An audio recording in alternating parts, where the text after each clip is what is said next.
Вы слухаеце падкасты «Свабоды». Гутаркі з Янам. Аўтарскі падкаст Яна Максімюка.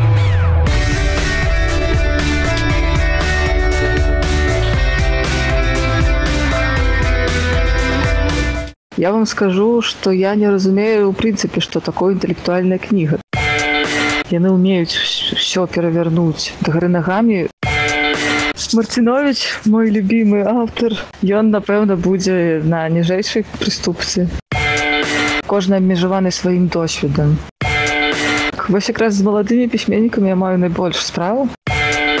Сёння ў нас гутарка з Настай Грышчук, якая акрэслівае свой род заняткаў як крытык на фрылансе. Наста раней працавала ў Ліме, але пасля звальнення з рэдакцыі, як кажа, ні ў якім выданні якар не закідвала. Мы дамовіліся з Настай, што яна крыху паходзіць на фестывалі інтэлектуальнай кнігі пра адмова ў Мінску, паглядзіць, што і хто там ды як, і мы для падкасту «Гутаркі з Янам» пагаворым якраз пра інтэлектуальныя кнігі і інтэлектуалаў у Беларусі. Наста, прачытаўшы тое, што напісалі арганізатары сёлетняга фестывалю інтэлектуальнай кнігі пра адмова, пра сваё разуменне паняцця інтэлектуальная кніга, я зразумеў, што не разумею, што такое інтэлектуальная кніга для беларусаў. Працытую вам кавалачак з праграмнай дэкларацыі арганізатараў пра адмовы. Інтэлектуальную кнігу мы разумеем дастаткова шырока. Гэта літаратура нон-фікшн, інтэлектуальная проза, эсеістыка, філасофская і грамадская веда, навукова-папулярная літаратура, замежныя пераклады. Асноўная яе адметнасць – гэта беларускае паходжанне аўтараў кнігі ці факт яе вытворчасці беларускімі выдавецтвамі. Канец цытаты. Мне да гэтай пары пераважна думалася, што паняцце інтэлектуальны тэкст вызначае хутчэй глыбіня пранікнення аўтара ў сутнасць тэмы, чым жанр тэксту або яго нацыянальнае паходжанне. Таму тут я крыху разгубіўся. А што паняцце інтэлектуальная кніга значыць для вас?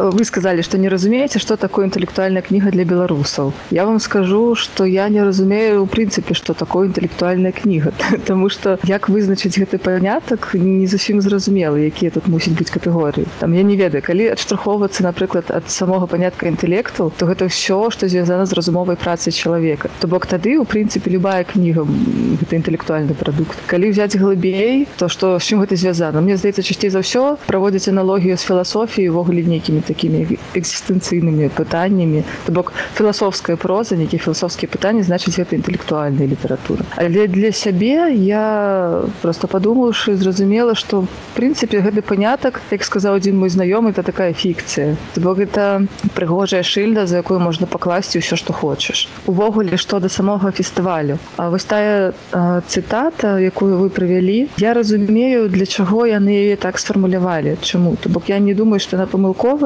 Я лічу, што яны пункту гледжання нейкага прамоушану добра зрабілі. Таму што, як мне бачыцца, гэты фестываль, ён пазіцыянуецца як альтэрнатыва, калі не казаць проціпастаўленне, тому дзяржаўнаму міжнароднаму кірмашу, выставе кірмашу, што у нас праводзіцца.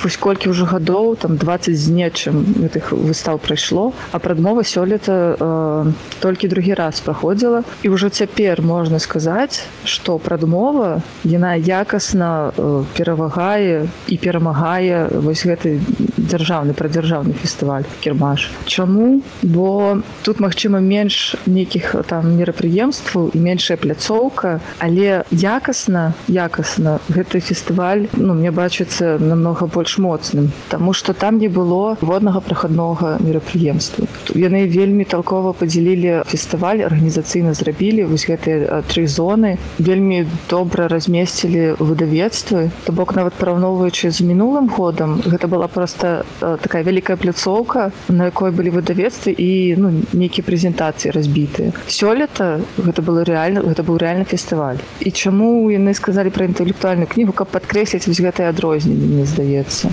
Плюс яшчэ, зноў жа, да панятка інтэлектуальны у нашых шыротах, скажам так, спецыфічных. Справа ў тым, што для каго не сакрэт, што беларускамоўная літаратура мае намнога больш меншы адсотак чытачоў там і спажыўцоў, чым рускамоўная. І ад пачатку ўжо апрыёры чытанне беларускамоўнага тэксту падразумявае нейкую падрыхтоўку, то бок веданне мовы, веданне нейкага кантэксту, то бок выпадкова чалавек рэдка чытае. То бок беларуская літаратура, яна як бы ад пачатку прыўзнятая на адну прыступку ў гэтым плане. І яшчэ даць вельмі пэўнае значэнне інтэлектуальнай літаратуры я не магу, але магу сказаць, што я не адношу да інтэлектуальнай літаратуры. Гэта тэксты на забаву. Слухайте, дык давайте цяпер крышку канкрэтызуем гэты панятак інтэлектуальная кніга. Я просто запытаю у вас пра канкрэтныя загалоўкі вось інтэлектуальных кніг, якія прэзентаваліся на гэтым фестывалі. Назовіце менавіта некалькі інтэлектуальных кніг, што былі на прадмове, і ці былі там таксама не інтэлектуальныя кнігі. Я разумею, што на пытанне неінтэлектуальная кніга канкрэтна адказваць вельмі незручна. Так можа пачніце ад таго, што для вас было несумненна інтэлектуальнай кнігай, і вы парэкамендавалі нейкаму іншаму інтэлектуалісту для пачытання. Ох, ведаеце, гэта так складана. Калі б гэта, напрыклад, пра нейкія мастацкія вартасці ішла размова, мне было б прасцей. Вось, а тут вось менавіта сам панятак, ён такі плыткі вельмі. Калі, скажем, вы не хочаце мне падаць назвы кніжак, так я інакш вам сфармулюю пытанне. Вось хто для вас інтэлектуальны пісьменнік альбо інтэлектуальная пісьменніца у сённяшняй Беларусі, і тут уже мне трэба некалькі прозвішчаў. Так, можа не ўсе кнігі, якія гэты пісьменнік ці пісьменніца напісала, інтэлектуальныя, але несумненна, скажем, вось ён для вас інтэлектуальны пісьменнік. Калі даваць азначэнне не ў цэлым для інтэлектуальнай літаратуры, увогуле нейкае правільнае, бо няма, а казаць канкрэтна за сябе, то мне здаецца, это мусіць быць літаратура, якая не ідзе па нейкай пракладзенай раней каляіне. Яна мусіць выбівацца з каляіны і выбіваць разам з гэтым чытача. І гэта мусіць быць такая кніга, якая незручная чытачу. Яна бянтэжыць, яна належыць, можа быць, да іншай эстэтычнай сістэмы. Нешта нязвыклае, дзіўнае. Вельмі часта такія кнігі не прымаюць адразу, і патрэбны час, каб іх зразумець і прыняць. Могуць падымацца нейкія тэмы табуяваныя, непрыемныя грамадству. І, в прынцыпе, увесь фестываль прадмова, ён пазіцыянаваў якраз такія кнігі збольшага. І, напрыклад, для мяне, вось зараз, у апошні месяц, напэўна, самая такая актуальная тэма — гэта кніга Іллі «Лібіда». Там цікавая была сітуацыя, тому што, калі я прачытала, я была абсалютна ўпэўненая, што яе ацэняць усе. Бок усе зразумеюць, усе ўбачаць, наколькі гэта моцная рэч. Але пасля высветлілася, што гэта не так, што мяне вельмі здзівіла. І, напэўна, напрыклад, як прыклад такой інтэлектуальнай кнігі, якая здзіўляе і прыносіць нешта сваё, новае, якую людзі могуць не прымаць. Вось якраз «Лібіда» Іллі, якую, дарэчы, на гэтай жа прадмове узнагародзілі гліняным Велесам. Калі казаць пра аўтараў, Альгерд Пахарэвіч. Мне, дарэчы, я не ведаю, мяне дзівіць стаўленне такой, скажем так, шырокай грамадскасці, тому што ёсць, напрыклад, дзевачкі-філалагіні, якія вельмі яго любяць. Я не ўпэўнена, што на яго чыталі, але на яго вельмі любяць. Напэўна, з-за такога, праз такі вобраз, які ён стварыў для сябе. І зноў жа праз той жа вобраз ёсць людзі, якія яго проста не пераносяць на дух. Зноў жа гэтыя людзі, здаецца, яго і не чыталі. То бок тут нейкае стаўленне да чалавека, да таго вобразу, які ён стварыў. Але, паглядзець яго кнігі, я не скажу, што там нешта абсалютна новае і што ён проста змяняе свет, але для мяне гэта чалавек, які, па-першае, умее зрабіць прыгожа, не красивенька, а менавіта прыгожа. Вось. І гэта чалавек, які не баіцца пайсці на правакацыю. Не ведаю, ці ён гэта робіць адмыслова дзеля самой правакацыі, мне здаецца, што не. Але ён не баіцца казаць рэчы, якія заведама будуць непрынятыя нейкім колам людзей. Можна з гэтым пагаджацца ці не, але павагі гэта заслугоўвае, як на мяне. І якраз ішла размова, напрыклад, пра той жа гамбургскі рахунак, які выходзіў у вас на свабодзе. Вось. Гэта такая рэч, якая будзе актуальна яшчэ доўгі час. Я павогуле ўводзіла гэтую кніжку як пазакласнае чытанне, скажем так. Гэта такі у смелых марах. Не ў гэтай краіне, напэўна. Потым, зноў жа, калі пайсці па аўтарах, Валентина Кудовіч. для мяне гэта такі адзін з самых цікавых аўтараў і адзін з самых цікавых, напэўна, аратараў, не ведаю, як лепш сказаць. То бок яго выступы нейкія такія нязмушаныя, імправізацыйныя на всялякіх імпрэзах ці проста ў курылках. Карацей, ён заўсёды гаворыць такія небанальныя рэчы. Што мне асабліва падабаецца, проста інтэлектуал у нейкім такім шаблонным успрыняцці, напэўна, гэта можна паставіць паміж імі знак роўнасці, як быццам паміж інтэлектуалам і снобам можна паставіць знак роўнасці, як быццам бы. Але гэта якраз такі зусім неслушна і неправільна, таму што, па-мойму, як на мяне, адзін з самых такіх яркіх прызнакаў інтэлектуала гэта пачуццё гумару, асабліва самаіронія. І калі нехта вельмі разумны, начытаны, які там, не ведаю, у сваіх тэкстах прыводзіць 100 000 спасылак, разумных імёнаў і всякае такое, гэта яшчэ не інтэлектуал, гэта проста чалавек, які ведае 100 000 імёнаў і можа рабіць спасылкі. Як на мяне, намнога больш ценнае меркаванне чалавека. А скажите, Наста, вы працуеце ў літаратурным выданні, вы пішаце агляды, рэцэнзіі на літаратурныя выданні і навіны, то бок вы трымаеце, як бы скажем, руку на пульсе літаратурнага працэсу у Беларусі ў пэўным сэнсе. Дык хто сярод беларускіх пісьменнікаў вядзе? Я маю на ўвазе, ці такія пісьменнікі, якія здольныя да самаіроніі, як вы сказалі, ці хутчэй за ўсё вось такія начытаныя, якія любяць рабіць зноскі, як гэта ў колькасных адносінах выглядае? Шмат такіх, скажем, жвавых і здольных да самаіроніі інтэлектуалаў у Беларусі на сённяшні дзень? Я не скажу, што іх большасць, і мне здаецца, іх не можа быць большасць. Вось такі занудны тып разумніка, ён заўсёды будзе пераважаць колькасна, таму што гэта таксама свайго роду талент і мастацтва, скажем так, умець умела карыстацца сваімі ведамі і балансаваць на іх, не ведаю, сёрфіць, можна так назваць.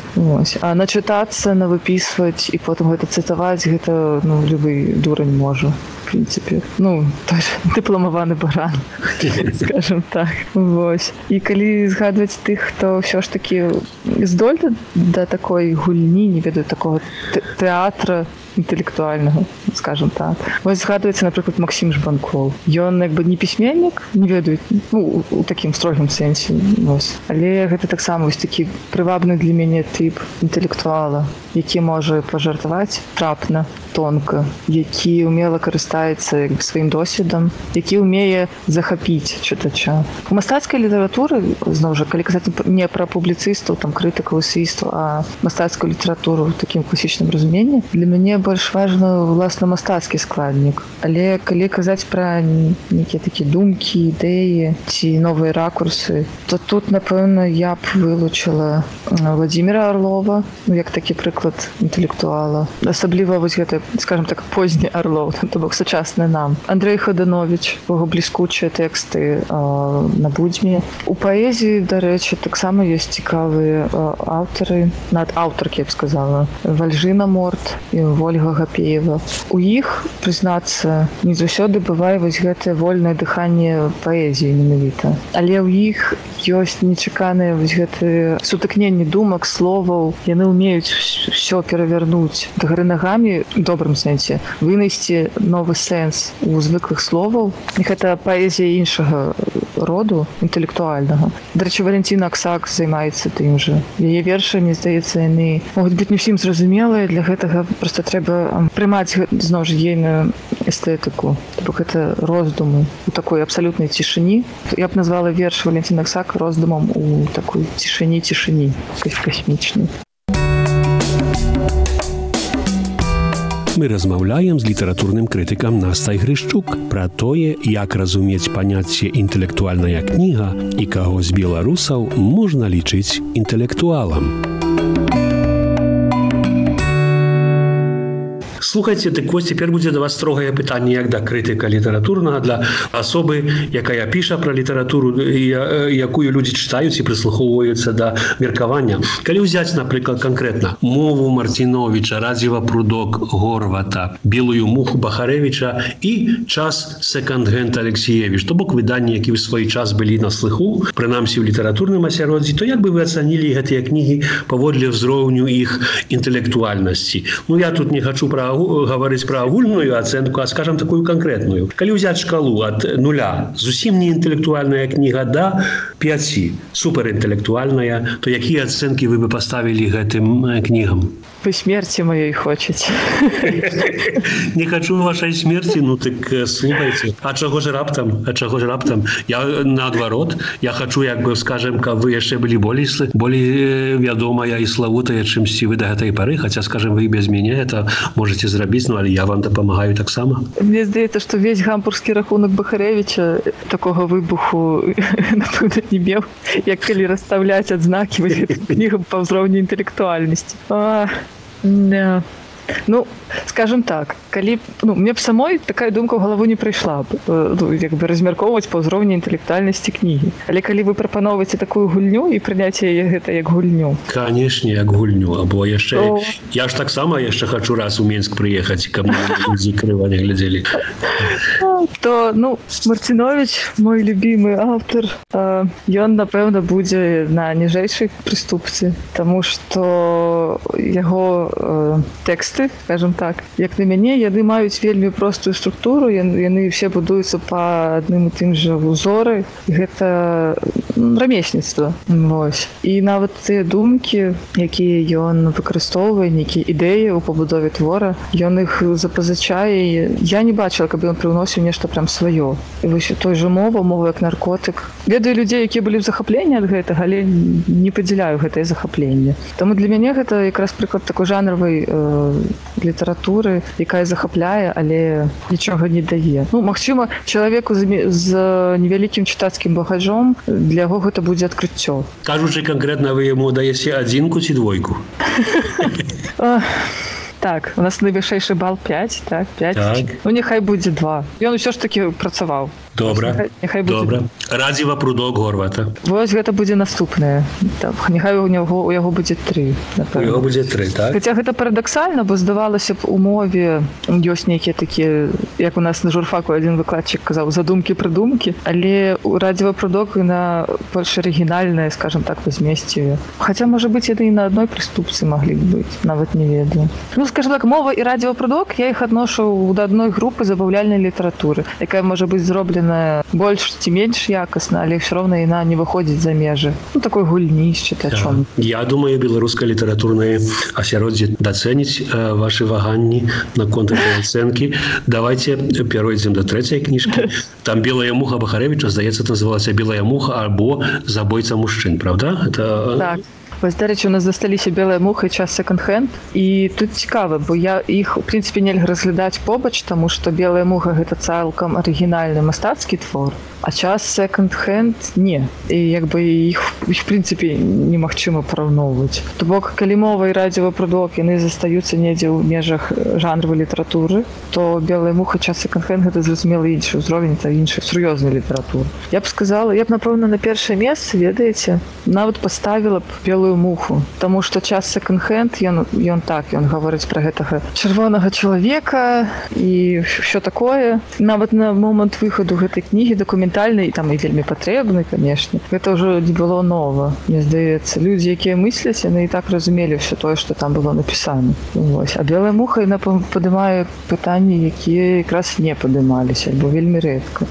Кажучы там пра фемінізм і пра тое, як бы разуменне чорнага-белага, радыкальнае і разумнае, скажем так, вось такімі катэгорыямі мыслячы. То бок, я не буду казаць, вы мяне разумееце, я не хочу аб'ектыўна казаць, як бы вот тое правільна, тое неправільна, але для мяне асабіста «Белая муха» будзе важыць больш, чым час секонд-хенд. Канешне, я разумею, што я ж вас і не пытаю пра ваш аб'ектыўны погляд, а якраз пра суб'ектыўны ваш погляд. Але нас тут, скажем, як бы такая ацэнка менавіта інтэлектуальнасці не залежыць крышку ад перспектывы. То бок, скажем, з месца, з якога хтосьці глядзіць, бо мне здаецца, вось калі б даць амерыканскаму чытачу пачытаць кнігу «Белую муху» і час секонд-хенд і параўнаць, ён бы, магчыма, адвярнуў ваш гэты ранжыр, ён бы сказаў бы, што кніга «Час секонд-хенд» контынгент, яна, як бы скажем, яму больш інтэлектуальная, бо яму просто гэтыя рэчы, як бы скажем, больш невядомыя, а вось белая муха это тое, што на захадзе крышку больш вядомае. Я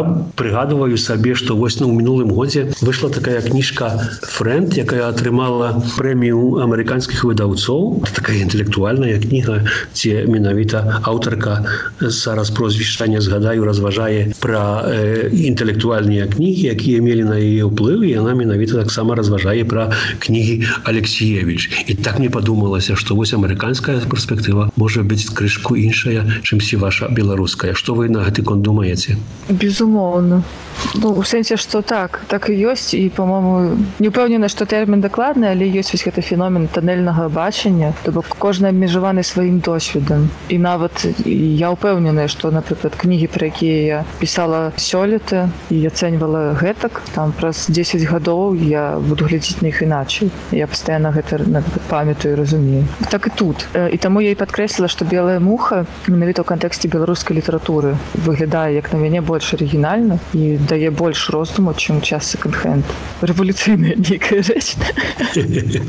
Окей, так. Яшчэ, мне здаецца, тут ёсць момант якраз такі так, навізны і нешта такое, не скажу, ад цырку. Амерыка, як дзяржава, пабудаваная там на іншых прынцыпах, яна глядзіць на постсавецкую прастору, зразумела, як на нешта такое экзатычнае. І таму час секонд-хенд будзе здавацца для іх больш цікавым і экзатычным. Але не ведаю, як гэта звязана менавіта з інтэлектуальнасцю. Вы замаладая, каб помніць часы савецкай беларускай літаратуры, на якой прыкладам вось выхоўваўся я. Але ж, напэўна, сёе-тое і вы прачыталі савецкага канону.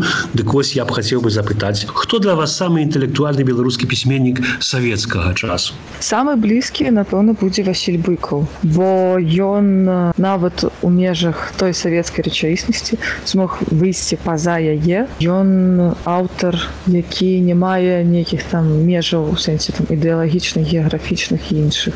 Калі казаць пра савецкі час і інтэлектуальную літаратуру, то тут самае важнае, каб аўтар не знаходзіўся ў ідэалагічнай сістэме, каб яго тэксты не залежалі ад дзяржаўнай гэтай ідэалогіі, каб не было вось гэтых рэверансаў. І ў гэтым плане для мяне нумар адзін, напэўна, у мяне іх два нумары адзін. Гэта Вячеслав Адамчык і Міхась Стральцоў. Яны, па-першае, як стылісты проста неверагодныя, не падобныя ні да каго. І іх тэксты і тое, што яны казалі, як, гэта было непаўторна. Я магу сказаць, што гэта так, это інтэлектуальная літаратура, як на мяне. Ну, яшчэ Кузьма Чорны, вядома. Гэта ўжо зусім далёка. Цяпер з савецкага часу перайдзем у наш дзень. Вы назіраеце за маладымі беларускімі пісьменнікамі, якія толькі што пачынаюць свой творчы шлях. Яны не ведаюць гэта пытанне ці сцвярджэнне. Палічым, што гэта сцвярджэнне. Ад каго з іх, па-вашаму, можна чакаць інтэлектуальнай кнігі? Вось якраз з маладымі пісьменнікамі я маю найбольш справу. Напэўна, таму што тут, як это назваць, сувымернасць, скажем так. Таму што казаць пра дэбют чый-небудзь пісаць у мяне больш маральнага права, чым ацэньваць кнігу таго ж Арлова ці Некляева, напрыклад, так. Таму я найчасцей якраз з маладымі і працую. Ёсць аўтары, якія сапраўды цікавяць, то бок бачна, што ў нечым яны яшчэ не стабілізаваліся, скажем так, моўна, стылістычна, іх гайдае ў розныя бакі, але цікава назіраць менавіта за ходам думкі. Я думаю, што мастацкі чыннік, ён яшчэ прыйдзе з часам, з досведам, з мовай. Але сам тып мыслення вельмі цікавы. Напрыклад, Ганна Комар, паэтка. У яе больш пра асабістае, але тое, як яна падымае гэтае пытанне. Гэта якраз такая кніга балючая, трывожная. Яна не пакідае абыякавым. Яна задае нязручнае пытанне, яна выклікае незручны роздум. Пра якую кнігу вы канкрэтна кажаце? «Страх вышыні», па-моему. Гэта пакуль што адзіная кніга. Потым яшчэ адна яркая дэбютантка Дар'я Трайден, якая атрымала ў гэтым годзе дэбют за прозу. Зноў жа, у мяне там ёсць нейкія заўвагі па мастацкім чынніку тэкстаў, што датычыць такой унутранай паэзіі прозы, так, там па мове. Але зноў жа тыя пытанні, якія яна задае сабе. Напрыклад, яна піша пра каханне да жанчыны, пра нейкія такія унутраныя страхі, пра самавызначэнне, як яно проці супастаўляецца і змагаецца з там нейкім ціскам знешнім. То бок гэта такія пытанні, якія маюць вялікае значэнне для самой аўтаркі, і ў той жа час яны закранаюць грамадскія праблемы.